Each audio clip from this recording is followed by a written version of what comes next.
Salut à tous et bienvenue sur ce nouvel épisode, les 5 minutes de l'évangile. Parole à l'évangile pour répondre à certaines questions, à avoir des orientations, des éclaircissements sur certaines questions ou problématiques auxquelles sont confrontés des chercheurs de la lumière, tous ceux qui aiment la lumière et qui veulent en entendre parler. Alors, les chercheurs de la lumière, sur ce chemin, disent souvent, le monde divin ne me comprend pas, je n'arrive pas à parler avec lui, je n'entends pas son langage, on n'arrive pas à se comprendre. Hein. Nous souhaitons entendre, voir ou ressentir les réponses à nos prières. Nous souhaitons être entendus et nous souhaitons avoir une réponse claire et vivante, définitive. Or, ce que nous ne comprenons pas, c'est que lorsque nous faisons part de nos doléances ou de nos aspirations sincères au monde supérieur, nous nous trouvons au bas d'une montagne, dans la vallée, aspirant à une réponse qui se trouve au sommet. C'est un peu l'image qu'il faut avoir, celui de la vallée et du sommet. Nous, dans la vallée, et le monde divin se trouvant au sommet, avec toutes ses solutions. Ainsi, nos prières apparaissent comme des échos, émanant du bas vers le haut. Nos prières passent par des relais, parce que notre voix, pour qu'elle puisse accéder au sommet, doit être amplifiée. Donc, dans les mondes subtils, qui jouent ce rôle de relais, qui, en fonction de leur intérêt, vont passer le message. Donc, ça signifie qu'autour de nous, il peut y avoir certains mondes, certaines entités qui ont intérêt à ce que nos prières aboutissent et d'autres qui, du tout, n'ont aucun intérêt.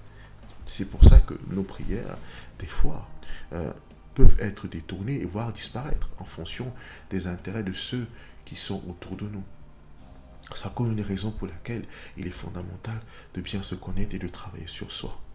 De même, si un monde supérieur nous répond, nous ne pouvons recevoir, entendre que des échos transmis émanant de cette montagne, avec ce que nous sommes, limités par les personnes de nos sens.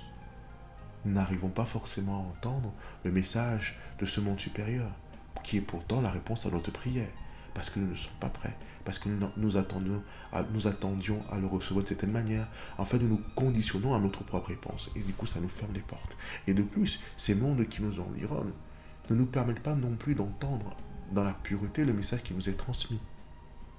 Parce qu'il est rare que la pensée, le désir ou la prière arrivent comme ils ont été envoyés. Sur leur chemin, ils ont rencontré beaucoup d'êtres, traversé un grand nombre de mondes qui ne laissent personne indifférent. C'est là, en fait, très important, notre Père Raphaël, qui dans l'évangile de Raphaël, qui m'a permis de préparer ce travail, dit, toi-même, dans ta vie, ne rencontres-tu pas des circonstances, des êtres, des situations qui t'influencent, te transforment et finalement modifient ta route et ton être? Pourquoi n'en serait-il pas de même pour ta pensée ou ta prière? Ne sont-elles pas vivantes? Ne sont-elles pas des messagères lancées à l'aventure sur une route inconnue, en plus de danger?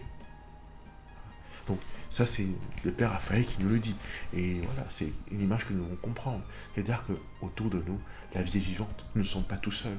Que l'homme, dans sa constitution, est fait de plusieurs mondes, de plusieurs couches. Et c'est à lui de pouvoir apprendre à se connaître dans ces couches pour pouvoir aussi pouvoir entrer dans une communication claire, efficace avec un monde supérieur. Mais pour ça, s'il reste toujours dans la vallée, ça peut être difficile.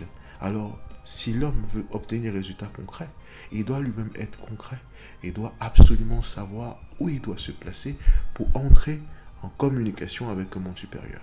Pour acquérir ce savoir, il doit se rapprocher de la tradition de la lumière. C'est fondamental, car elle est la gardienne des règles de la vie divine qui pourra le lui enseigner. Marcher avec cette tradition, ou mieux encore, marcher dans les pas de cette tradition, c'est déjà savoir ce qu'il faut. C'est-à-dire savoir qu'il faut se déplacer, c'est-à-dire bouger son corps, connaître son être dans la globalité, apprendre à maîtriser sa nature inférieure. C'est aussi savoir qu'il faut mettre le corps en relation, en relation pour atteindre le sommet et parler en direct avec le monde divin. Le monde divin répond toujours à la prière attendue et au souhait de l'homme qui cherche la lumière. Pour cela, l'homme doit se mettre au diapason de la lumière, il doit se mouvoir, il doit bouger, il doit voyager, mais il doit aussi pouvoir se préparer.